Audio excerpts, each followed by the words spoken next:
군대 얘기 잠깐 하겠습니다. 군대 이제 보통 조직에는 5분 대기조라는 것이 있습니다. 대대가 있고 중대가 있는데 중대에는 4개 소대가 있습니다. 4개 소대에 제가 군대 생활했을 때는 한 30명 정도 소대가 있었습니다. 거기에 또 나눠져서 7, 8명씩 4개 분대가 있는데 한 개 소대 한 30명 정도 되는 소대가 대대에서 돌아가면서 5분 대기조라는 것이 있습니다. 그래서 그 5분 대기조 소대는 사이렌이 울리면 어디에 있든지 간에 대대 상황실까지 5분 내에 도착해야 됩니다. 이제 급박한 이제 그런 상황에 대비해서 이제 준비를 하고 있는 것이죠. 그래서 5분 대기가 이제 돌아가면서 하는데 일주일 정도 이제 돌아가면서 합니다. 근데 이 5분 대기조 걸리면 옷을 입고 언제든지 전투복 갈아입을 시간이 없기 때문에 일과가 끝나면 주로 트레이닝 갈아입고 그렇게 하는데 그런 거 없이 전투복 입고 자야 되고, 근데 꼭 그 일찍 사관이 언제 사이렌을 울리는가? 밥 먹으러 가는 도중에 울려요.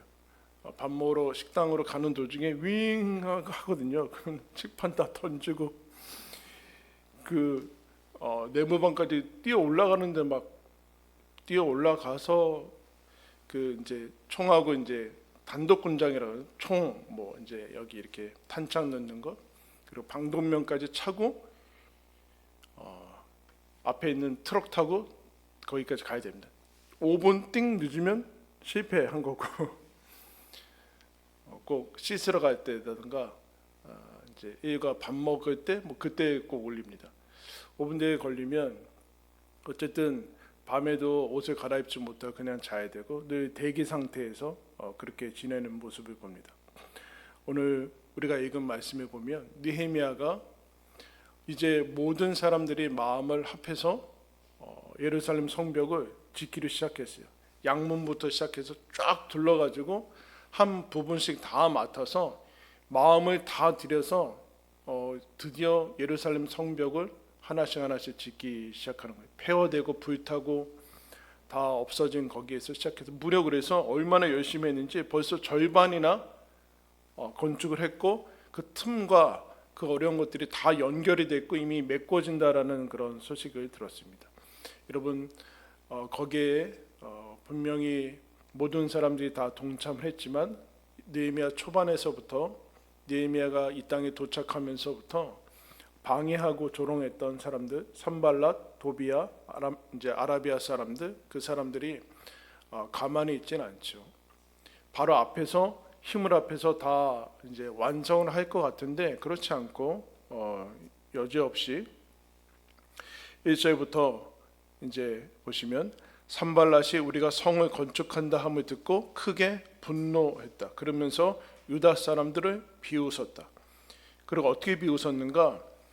이 미약한 유다 사람들이 하는 일이 무엇인가? 스스로 견고하게 하려는가? 제사를 드리려는가? 하루의 일을 마치려는가? 불탄 돌을 흙무더기에서 다시 일으키려는가?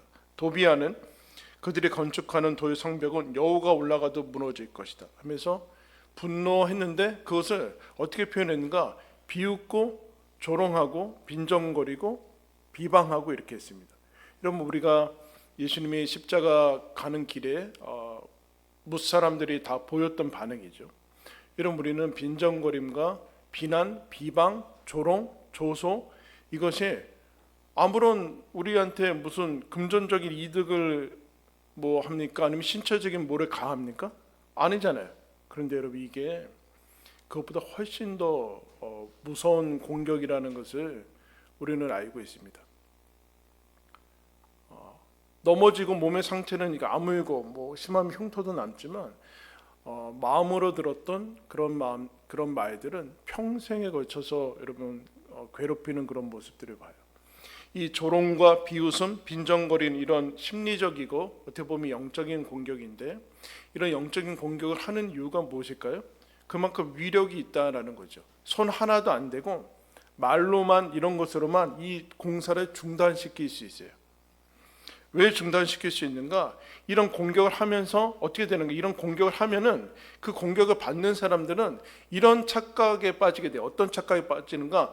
저런 사람, 저 사람들이 하는 공격과 조롱과 그런 경멸과 빈정거림에 대항을 해야 된다라는 생각을 가지게 돼요.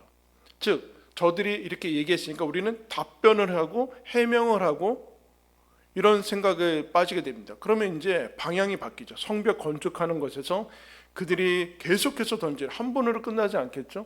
계속해서 나오는 그런 수많은 조롱들에 답변을 해야 되고 해명을 해야 되는 이상한 싸움에 여러분 걸려 들어갑니다.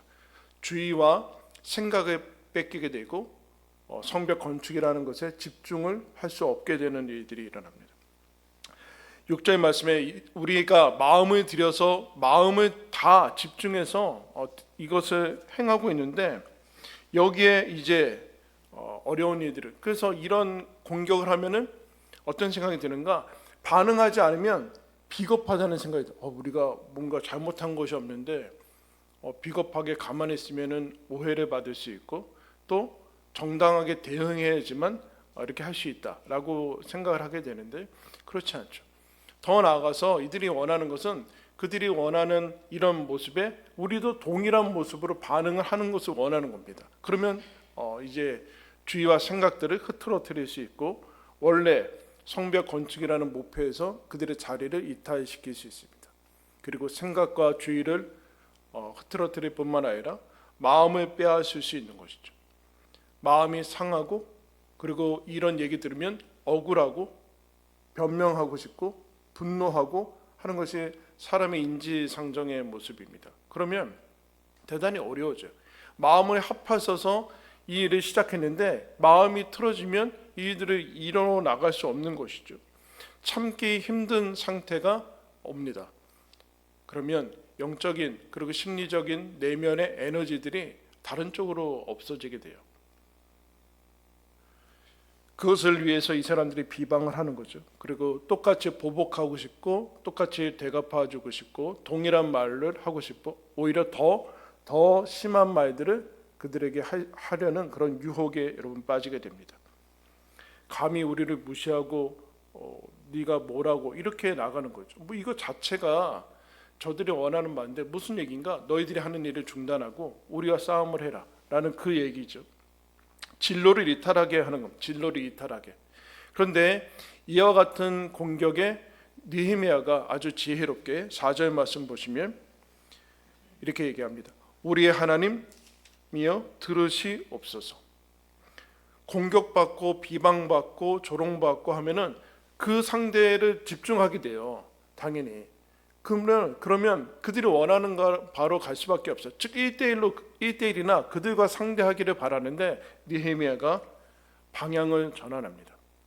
그 얘기를 듣고 흡수하고 그들에게로 바로 이제 되갚아주는, 그들과 이제 마주보지 않고 하나님께로 방향 전환을 해요. 이 대단히 쉬운 것 같지만 어려운 이야기입니다. 하나님을 놓치게 돼요. 이런 이야기들을 들으면 우리가 너무 마음이 상하기 때문에 하나님도 놓치게 되고 바로 맞대응을 해야 된다라는 그런 조급성에 빠지는데 느헤미야가 하나님 들어주십시오 라고 얘기합니다. 하늘을 향하고 방향 전환을 하고 있어요. 방향 전환. 저들이 이렇게 오는데 이렇게 가야 되는데 그렇지 않고 하늘 쪽으로 향하고 있다라는 것. 그래서 자신의 상처와 부정적인 이 감정들에 여러분 이제 파묻히지 않고 있습니다. 하나님 들으시옵소서. 근데 여러분 하나님께서 다 알고 계시죠. 알고 계시고 듣고 계시는데 이 이야기는 뭐하러 하는가? 그러면서 어떻게 기도를 하는가? 4절부터 보시면 우리 하나님 들으시옵소서. 우리가 업신여김을 당하나이다. 원하건대 그들이 욕하는 것을 자기들의 머리에 돌리사 노략거리가 되어 이방에 사로잡히게 하시고 주 앞에서 그들의 악을 덮어두지 마시며 그들의 죄를 도말하지 마옵소서. 그들이 건축하는 자 앞에서 주를 노하시게 하였음입니다. 우리가 생각하는 것과 좀 다르죠? 어떻게 뭐라고 기도하고 있어요? 하나님, 그들 다 포로로 잡혀가게 해주십시오. 그들의 악이 그들의 머리로 돌아가서 아주 죄를 용서하지 말아 주십시오. 이렇게 막 하고 있어요. 이제 시편에도 자주 등장하는 흔히 저주와 하나님께 탄원하고 하나님께서 이것들을 갚아달라는 신원하는 시죠. 신원하는 시. 이런 느헤미야와 우리 모든 사람들은 이런 일들을 겪을 때 분노와 억울함과 정당하지 않고 하는 것들에 대한 쓴뿌리들이 생긴다고 얘기했습니다. 여기에 강력한 에너지가 생겨요. 화라는 것은 에너지가 응집돼서 그렇게 나타나는 거거든요. 근데 그거를 여러분 이것을 방향 전환을 어떻게 할 것인가? 이 응집된 에너지를 상대방한테 가져가면 다시 이제 보복이 되고 계속 악순환이 일어나게 되겠죠. 악순환이 일어나는 것뿐만 아니라 저들의 건 싸움은 결국에는 세상적인 싸움이 있거든요. 비방은 비방으로 가야지 거기서부터 뭐 언어가 이미 혼잡되고 오염됐는데 거기다 언어를 보태봤자 그 싸움은 끝나지가 않습니다. 증거를 들이밀어도 다시 거짓으로 들이밀으면 아무런 싸움이 드러나지 않죠. 이 스디슨 강력한 에너지를 어디다 쏟을 것인가? 저 사람들한테 동일한 싸움을 할 것인가? 그러면 계속적으로 세상적인 싸움이 시작이 되는 것이고, 그러면 갑자기 저들이 욕하니까 내 탓이지 잃어버릴까? 그럼 여러분 뭐가 생겨요? 울화병이 생기죠. 분노를 확 누르면 이게 깊은 에너지가 밑으로 확 내려가서 울이라는 것이 생깁니다. 울화. 이제 화병이 생기는 거죠. 화병. 그럼 여기에 막 뜨겁고 심장 초음파 해봤자 소용이 없어요. 뜨겁고 우울해진다는 거. 왜냐하면 자기는 이것을 아니라는 건 아는데 저쪽에도 뿜을 수 없고, 그럼 결국에는 자학하고 그러면서 이거를 소화시킬 수밖에 없다라는 것이죠. 자기 비난하든가 낙심하든가. 그렇지 뭐 내가 뭐 이렇게 갈 수밖에 없다. 그런데 느헤미야와 이 모든 느헤미야가 이거를 어디로 쏟는가? 하나님께 쏟고 있어요.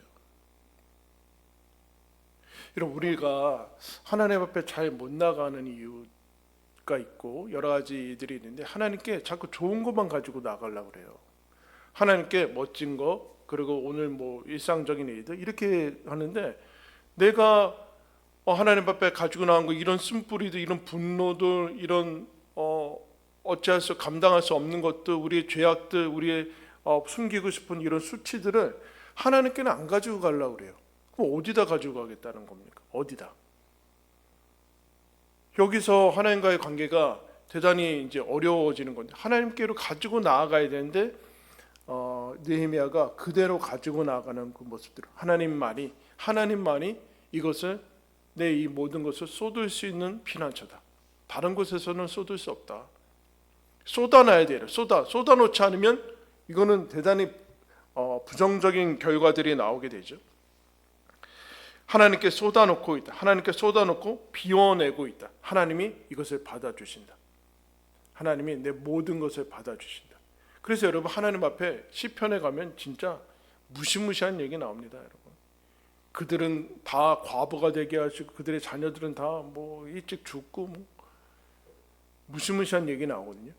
근데 그 마음이 있다라는 것을 알고 하나님께 쏟아붓고 나야지만 그 다음 단계로 나아가세요. 하나님께 쏟아붓고 그 다음에 뭐라는가? 이 기도는 하나님께 뭐 하는가? 한번 따라하겠습니다. 하나님께 이르자. 하나님께 일러 바치세요. 비겁하게도 나랑 1대1로 얘기 안 하고 부모님한테 일러? 이렇게 일러야죠. 하나님께 일러야 돼. 하나님께 알아야 돼. 하나님, 저들이 하는 짓을 보십시오. 그래야지만 이 잘못된 싸움과 그리고 우리가 하는 일에 집중할 수 있다라는 것. 하나님께 이르고, 그러면 뭐 하신가? 우리의 길에 가라는, 우리의 길에 가라. 결국엔 세상의 모든 방해와 그리고 유혹들은 우리의 자리를 이탈하게 하는 데 목적이 있는 것이지 다른 데 있지는 않습니다. 우리를 무시해? 우리 크리스찬이라고 무시해? 그러면 이미 우리 자리를 이탈하게 된다. 그건 하나님께 맡기고 너희들은 하나님이 주신 성벽 쌓는 일에 집중해라. 그 얘기를 합니다. 그래서 기도란 기도란 하나님이 우리와 함께 하신다라는 하나님의 임재의 확보고, 그리고 하나님의 마음으로 충만해지는 하나님이 주시는 길이죠.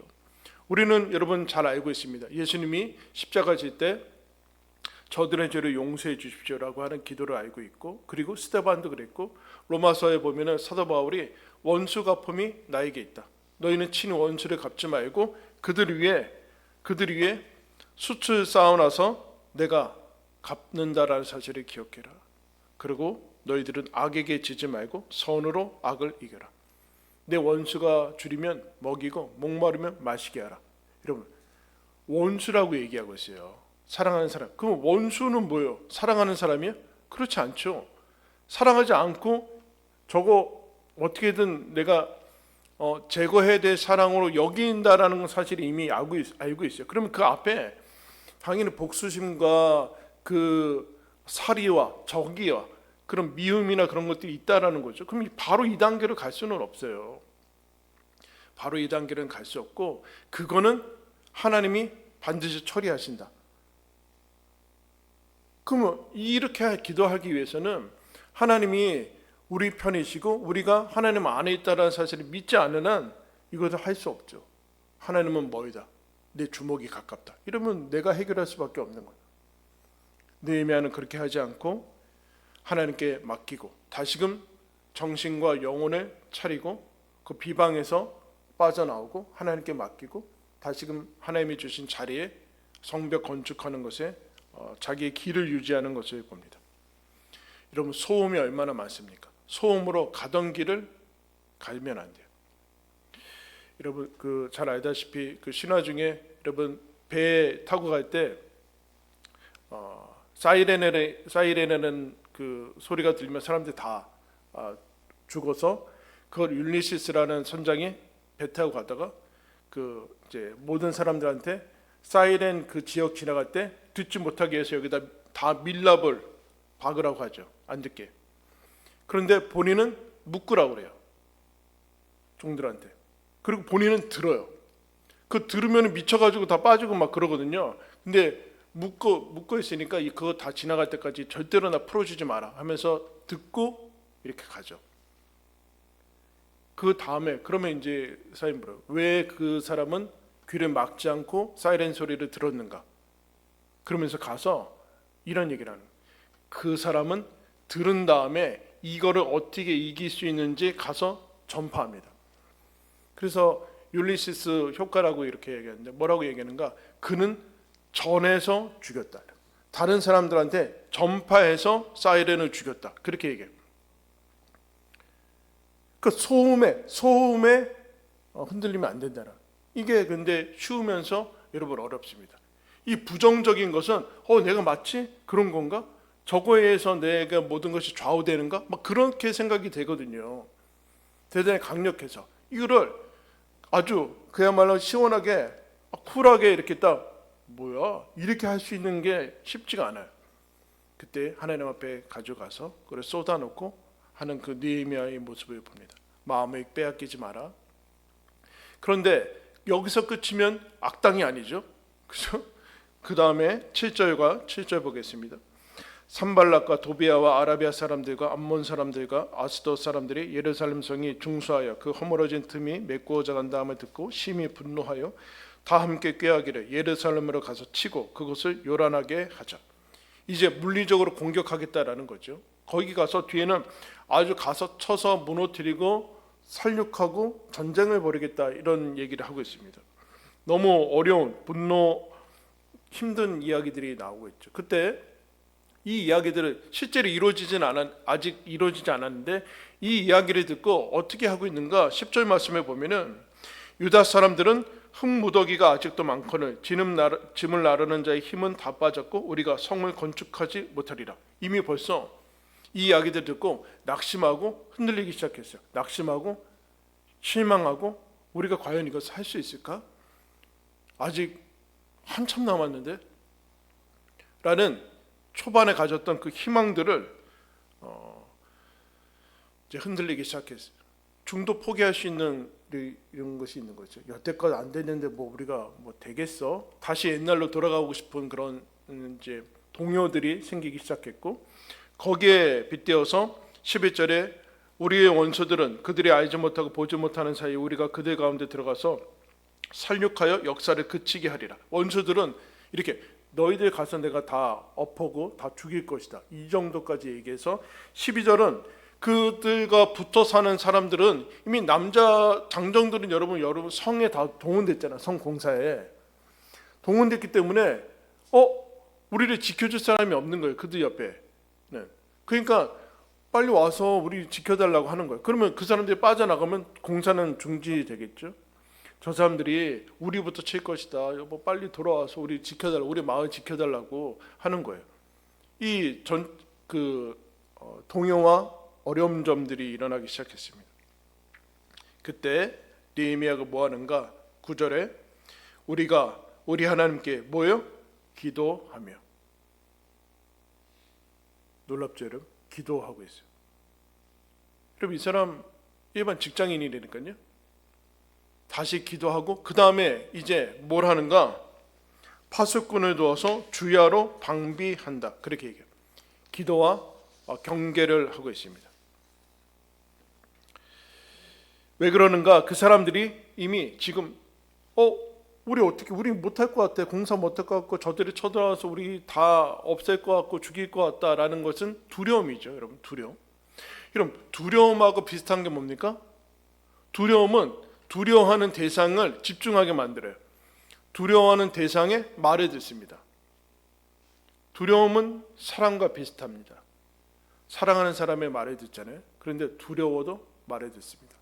공포와 이런 것들로. 그래서 내가 어느 대상이건 아니면 내가 어떤 것을 좋아하건 아니면 내가 중요시 여기는 가치가 사라질 것에 대한 그런 두려움을 해서 내 행동과 내 그런 움직임들이 많이 좌우가 됩니다. 그러면 왜 그러는가? 내가 왜 이렇게 행동하는가 보면 그 안에 두려움이라는 것이 있어요. 내가 건강을 잃을까 봐, 아니면 내 생존과 안전이 깨질까 봐, 내 평화가 깨질까 봐, 아니면 잘못될까 봐 하는, 거기에서 이렇게 움직이고 나가거든요. 근데 두려움은 사랑과 비슷하죠. 그래서 이 사람이 두렵게 하는 거, 두려우면 그치게 되는 거예요. 정반대대로 움직이는 거죠. 그래서 이 느헤미야가 뭐라고 얘기하는 거예요? 그러니까 두려움은 결국에는 내가 순종하는 주소나 마찬가지예요. 주소. 내가 무엇을 추구하는가. 그런데 이걸 알고서 14절에 느헤미야가 이렇게 얘기합니다. 내가 돌아온 후에 일어나서 귀족들과 민장들과 남은 백성에게 말하기를 너희는 그들을 두려워하지 말고 지극히 크시고 두려우신 주를 기억하고 너희 형제와 자녀와 아내와 집을 위하여 싸우라 하니라. 그들을 두려워하지 말고 주소를 옮겨라. 그들을 두려워하지 말아라. 주소 옮겨라. 누굴 두려워하는가? 하나님을 두려워해야 된다. 경외해야 된다. 그들보다 크고 두려우신 하나님께 주소를 옮겨야 된다. 그리고 너희와 너희 가족들을 위해서 싸우라, 그렇게 얘기하고 있어요. 주를 기억하라라는 얘기는 이 얘기죠. 하나님이 우리와 함께 하시는 하나님의 임재를 기억해라, 믿어라. 하나님이 우리와 함께 하신다. 그래서 그럴 때만이 두려움은 하나님의 임재로 두려움이 사라지고 정당한 두려움, 경외가 잡히면서 여러분 사랑이 이제 있게 되는 것이죠. 사랑, 두려움이 없는 사랑이 거기서부터 여러분 시작이 됩니다. 그때 느헤미야가 말씀으로 선포합니다. 하나님을 두려워하고 그리고 하나님께서 허락하신 것을 위해서 싸우라라는 것. 말씀을 선포하고 있죠. 하나님이 아닌 것, 그리고 하나님이 주시지 않은 것에 의해서 너희 삶을 변경하지 말아라.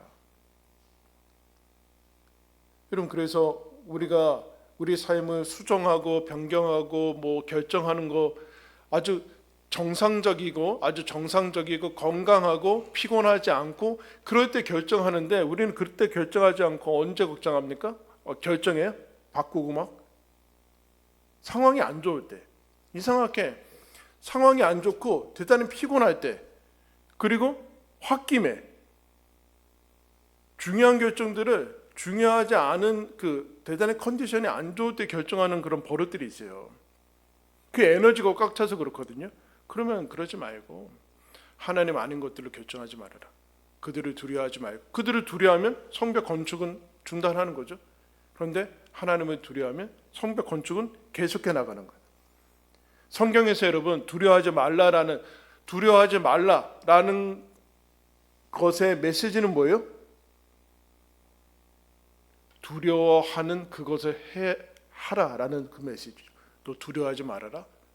지금 무슨 얘기예요? 또 두려워하지 말고 그 두려워하는 것을 해라라는 메시지 아니에요. 대부분 다 그랬어요. 모세, 기드온, 다윗 모든 사람한테 하나님이 두려워하지 말아라. 그 얘기는 너가 지금 두려워하는 그거 해라라는 얘기지 하지 말라라는 얘기는 아니죠. 우리는 두려워하면 안 하려고 하는데 하나님은 두려워하지 말아라.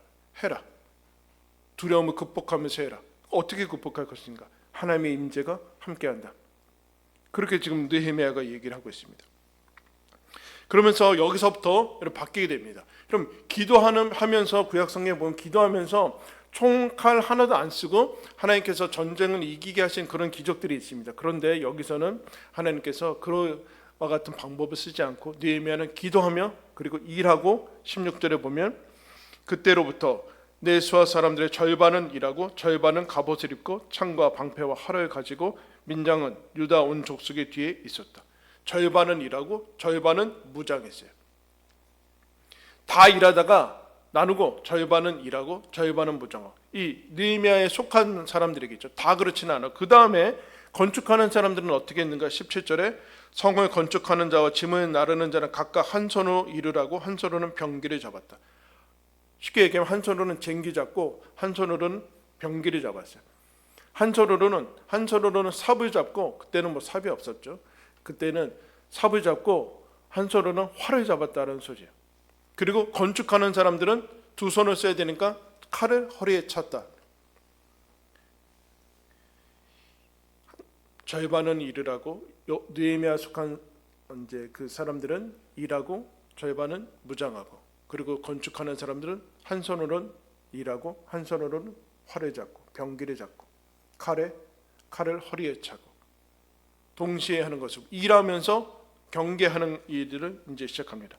그리고 넓게 흩어졌기 때문에 나팔소를 주변에 둬서 나팔 소리가 들면은 다 우리에게로 몰려와서 방비해라. 그렇게 얘기하고 있고 5절 21절에 보면 새벽부터 해가 질 때까지 일했으며 그리고 그 사람들이 어떻게 했는가?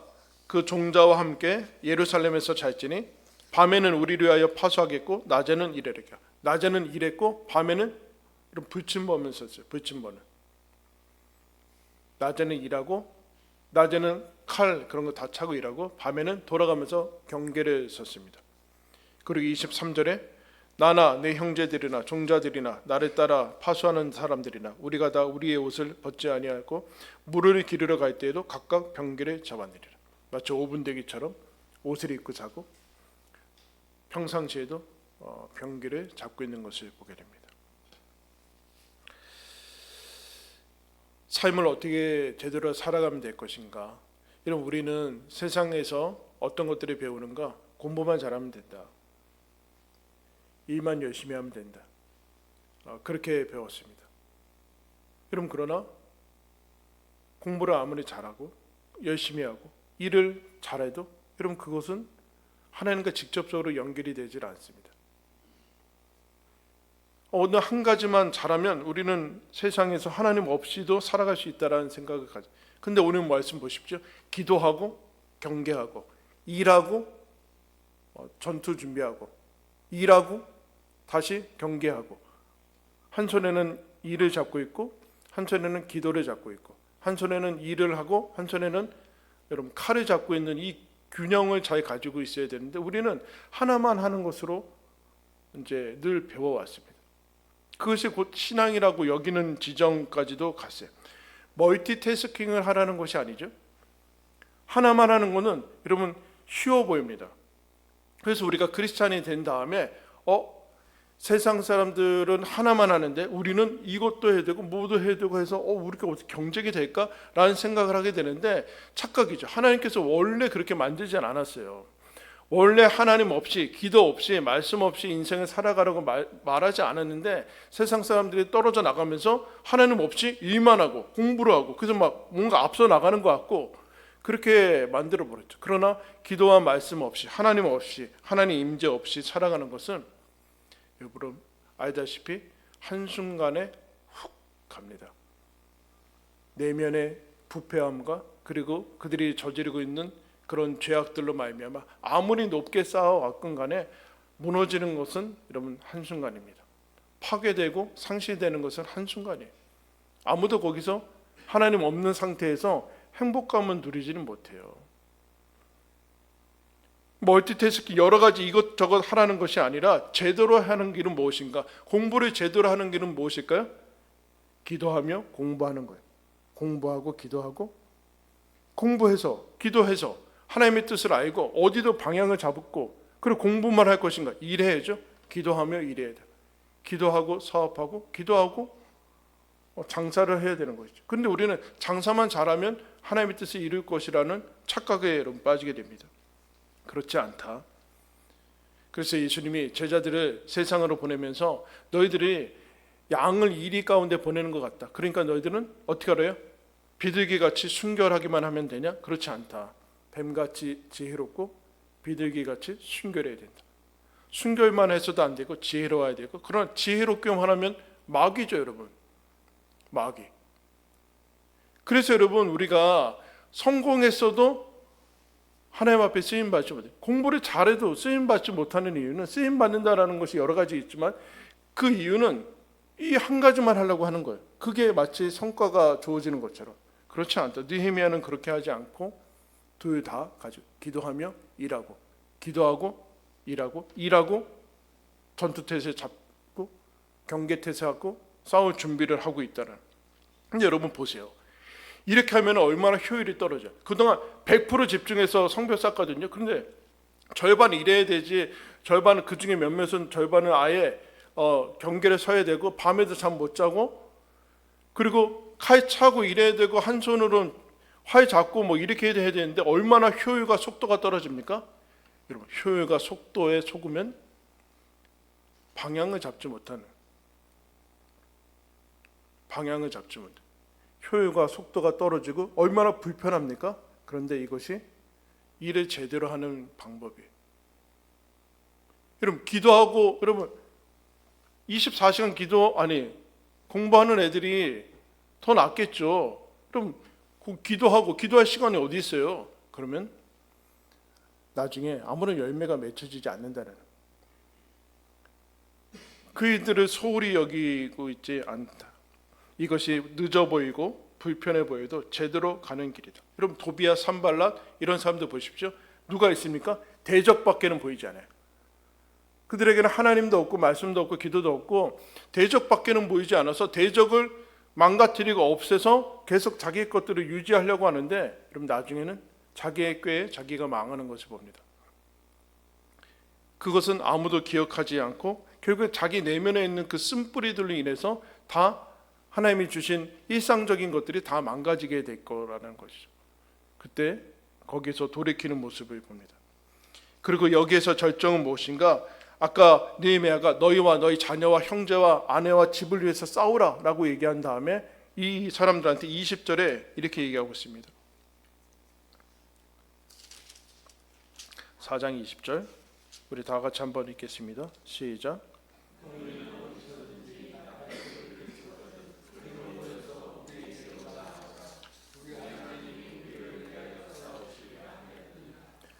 너희들 너희와 너희 자녀와 가족을 위해서 싸우라. 그 다음에 뭐라 그래? 하나님이 우리를 위해서 싸우실 것이다.